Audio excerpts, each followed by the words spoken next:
Hi guys, welcome back to my YouTube channel. This is Saadatus Daily.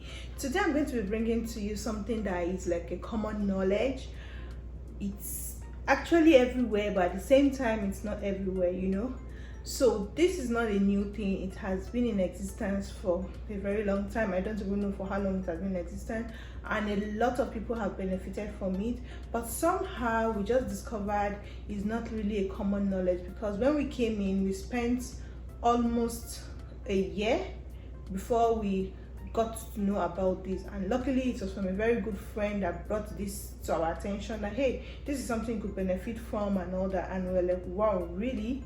Yeah. So we got to know that a lot of people did not know about it, and a lot of people are spending money to do this same thing I'm going to be talking to you about. Of course, from the thumbnail you already know what I'm talking about. It's about getting student loan and grants from the government to study in Canada as a permanent resident. So if this is strictly for permanent residents. Okay, so what I'm talking about is getting student loan from the government, loan grants to go to school, to go back to school. So now, a lot of people come in as permanent residents and then they want to go back to school, either to like level up or to gain some new knowledge or to go into a new field. You're in this field in your home country, and then you come here, you want to go to something else, or you want to continue from the field you're in your country, and then you want to level up Canadian standard over here. It is very, very important for you to get a license, a certification, a diploma, to be able to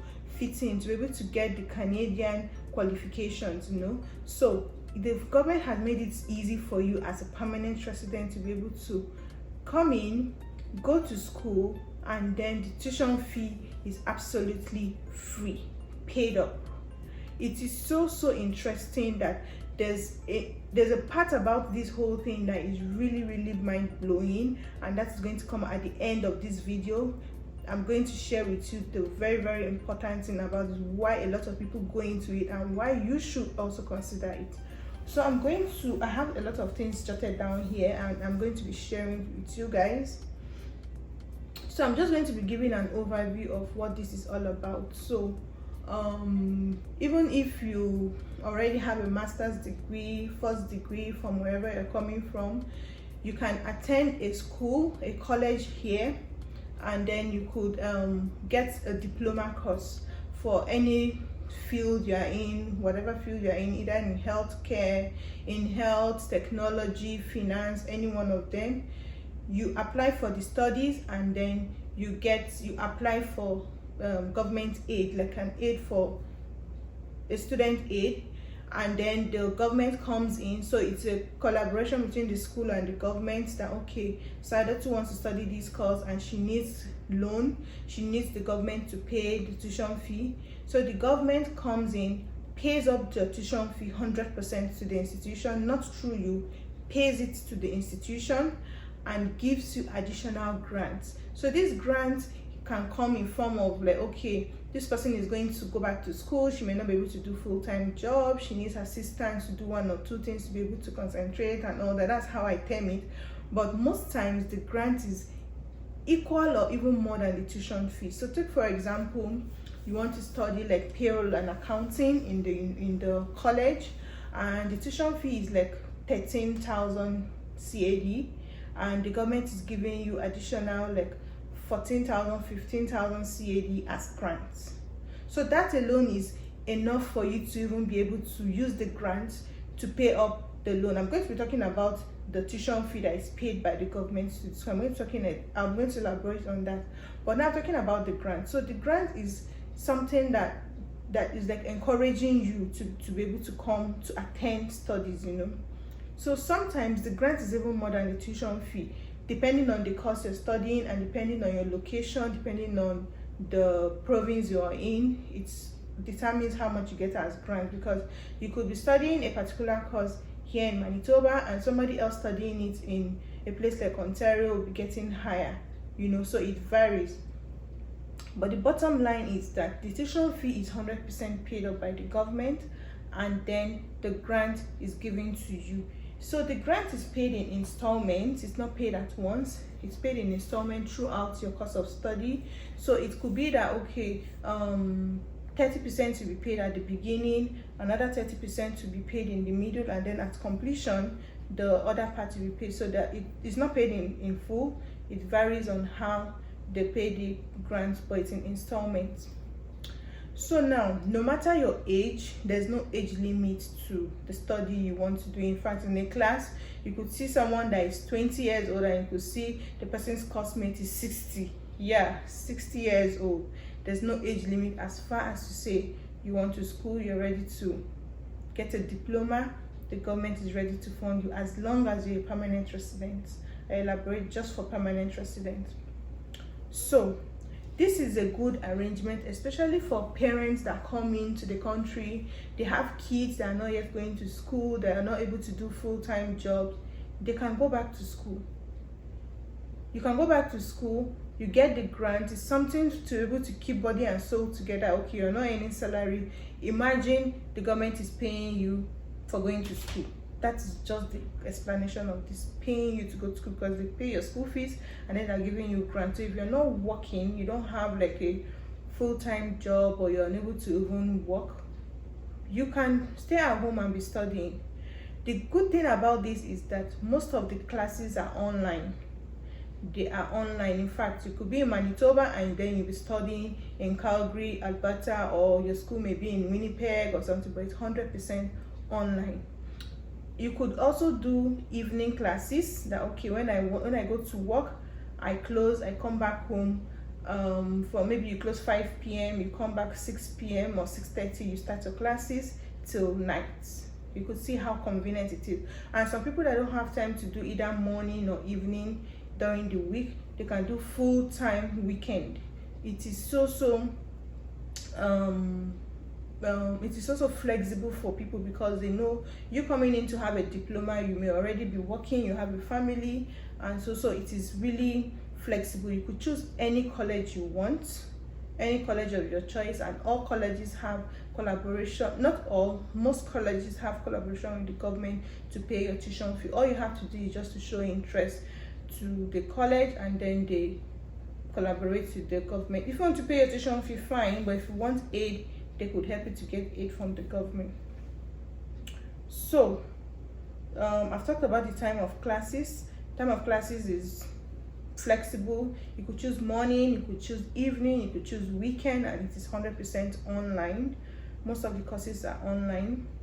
And the duration of the courses, the duration ranges between 12 months, 24 months, and in between.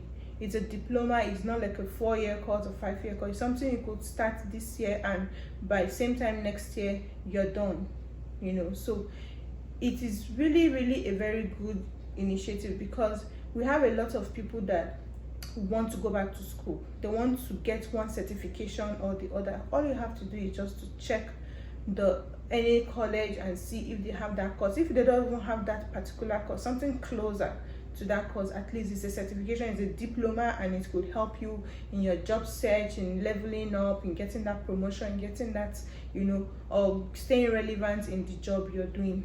I'm going to be talking about the different programs are obtainable in different colleges. I'm just going to do that much later. Another good thing about this is that the loan is interest free. So now when the government pays your tuition fee to the institution, you start your classes, and then at the end of your program, either 1 year, 2 years, at the end of your program, 6 months after your program completion, that is when you begin to pay the loan. The tuition fee, you begin to pay it back to the government. It is absolutely free, because this loan is 100% no interest. You pay 6 months after completion of your studies, and it is programmed for a very long time for you to pay, in such a way that when it is divided per month, you may be paying as much as maybe $100 or $200 every month. Let me explain why I say this is absolutely free. When the government pays the school the tuition fee, they also give you, the individual, a grant. That grant is most times equal or more than the tuition fee paid to the school. And you're not paying back the grant is for you, but the tuition fee you start paying.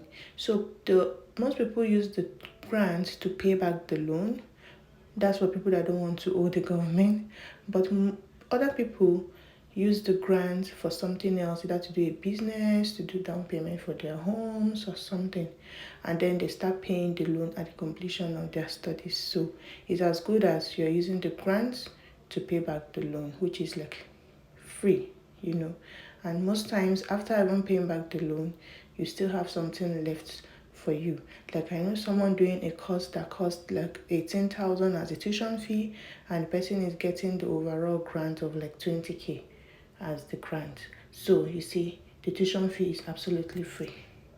Get your certificate, you get your dream job, you get your promotion, and then it is so convenient for you to pay. Most of us have credit cards, we have lines of credit, we have loans we're paying. That is how the money will just be going every month. And this doesn't affect your credit score or anything. I'm a big fan of credit score, you know, as long as you don't miss your payment.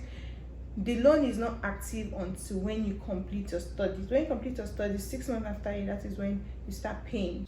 So usually for you to register for a course, the particular college will give you a short assessment to know your level of English.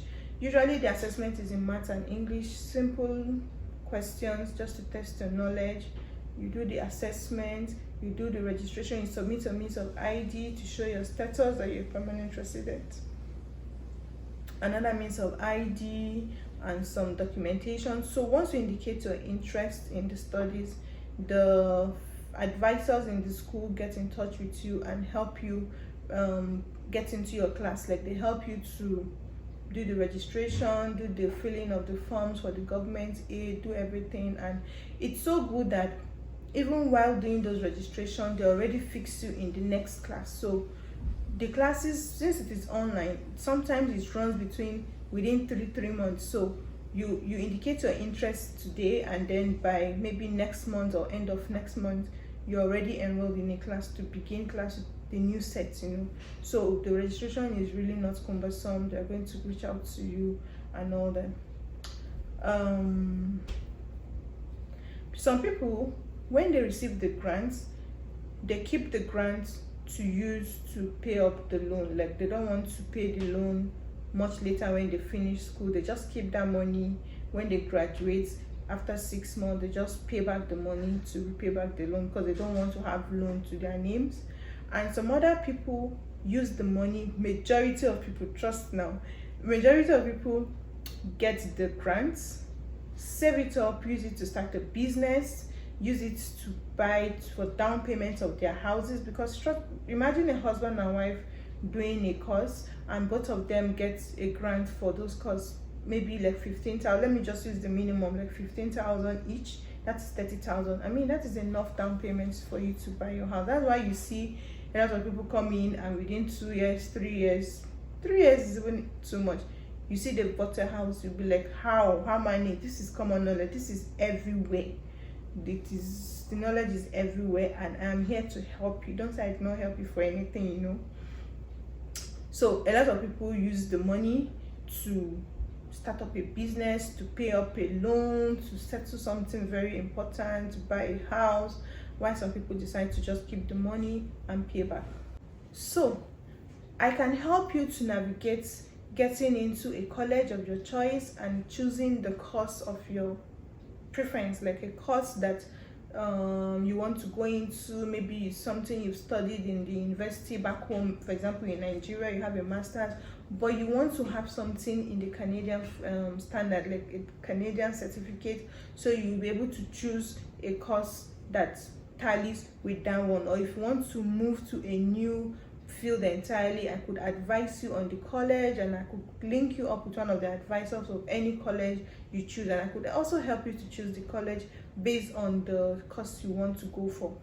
Especially for people most people that come in going to healthcare, like healthcare aid, helping the old and all that. There are a lot of courses for you to be able to level up, to be relevant in that field. They pay money to acquire that skill. I met someone last month who told me she was in school, she was doing something on healthcare aid, and she paid for it. I'm like, didn't you hear about this? You could get a diploma for as good as free at your convenience. And she was like, she never heard about it, and she's a peer.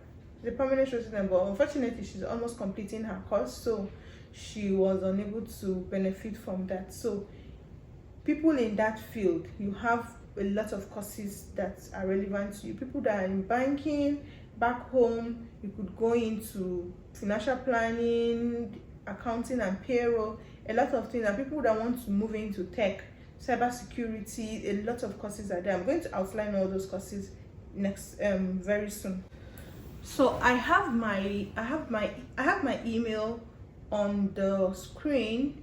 If you are interested in any of this, you could send your name, your phone number, so we could communicate, and the course you would like to study or your field or something. Just send me an email and I'll reach out to you, your phone number, your name, and the course of study you want to go for, and your PR status, like when you became a PR, like which date. I would like to know that, so that I will link you up with one of the advisors of the school, and then you'll be enrolled immediately. So as I said earlier, the courses that you could go for, just a few of them. We have those in the health program, business program, technology program, certifications and courses. So now for the health program, the courses that we have under the health programs are dental office administration. All these ones are diplomas. Personal support worker certificates, addiction and community service worker, medical office assistant and unit clerk, pharmacy assistant, massage therapy, healthcare aid. So all these are programs that you could study under the health program. There are still a lot of them. These are just a few I'm mentioning. So under the business program, you could go for human resource administration, financial planner, legal assistant, education assistant, administrative assistant, accounting and payroll, business administration. All these are diploma, and also NACC, early childhood assistant. All these are under the business program. As I said, there are many more courses under the business program, but these are just a few. And under the technology program, for people that want to venture into technology, or you're already there and you want to level up, as I said, you have the UI UX design diploma, software diploma, cybersecurity diploma, health desk analyst, mobile app developer, digital marketing, web design and development, graphic design, network administrator. This is under the technology program. There are also many more. For the certification and training courses, we have the CPR and first aid training. That's also one of the certificates you could get from this school, from this college. And then there are also some programs for international students who want to also apply for student aid and all that. So if you fall into this category, if whatever you want to study is not part of this, you could reach out to me and we could navigate to see which college offers the particular course you want to go into. Like there's someone that wanted to do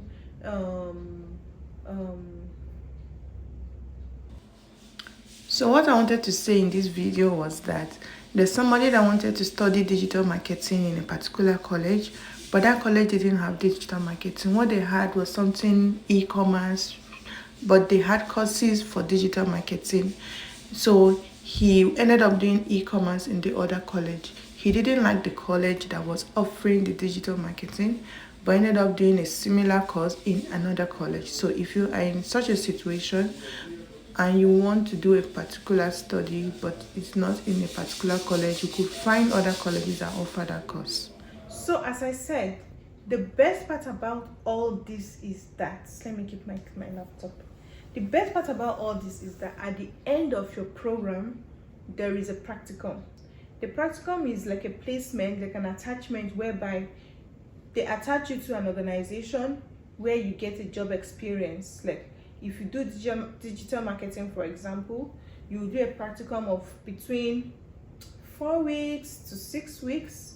It varies with the courses you're doing, of course. So they place you with an organization, just like so that you get a work experience to show that okay, you studied digital marketing and then you have a work experience. So it's at the end of the program you're going to be placed with an organization. In fact, very beautiful thing about this again is that towards the end of completion of your studies, that is when they reach out to you to discuss the practicum, that okay, you're about to conclude the program, your practicum is coming up. How would you want to do it? Would you want to maybe do a physical practicum or online or something? Just discuss it with you to know your convenience, because of course, as I said earlier, we're all working, So if you're doing cybersecurity, also they place you somewhere where you get that first-hand experience just for a few weeks, something that will tally with your life, with your job, and something like that. So imagine going to school, getting the certificate, and also getting a work experience. Like, what else are you looking for? So this is something really beautiful. As I said, it's common knowledge, but for one reason or the other, some people may not just want to share it, but it's not new. It's something that has always been in existence. So if it's something you're interested in, as I said, my email is on the screen. Reach out to me and then we could discuss on how to navigate this. It's so good that once you indicate interest, registration takes within 1 to 2 months. Your registration is ongoing. In fact, you begin lectures before the whole registration is finished, because you may indicate interest and then the next class starts in the next 3 weeks. So they'll just try to finish up the main registration for you to be able to start your lectures while the registration is completed, and then you get your aid. So within the first installment you may be getting, maybe within the first 2 to 3 months when you begin lectures, you get the first grants. And some schools, it's so good that some schools even give you gift card for some organizations to go shop, like maybe for Best Buy, for you to buy a laptop. So they ask you that, okay, do you have a laptop? What type do you want to buy? And all that. So they give you a gift card for you to purchase a laptop, for it to be convenient for you to attend your studies, because everything is going to be online. So all this sounds so good to be true, but trust me, it is good, and we have benefited from it, and I know a lot of permanent residents that have benefited from this. So if you are not a permanent resident and you are still back home and you're still thinking maybe you should come in through the student route or through the permanent route, please come in as a permanent resident and then you begin your classes.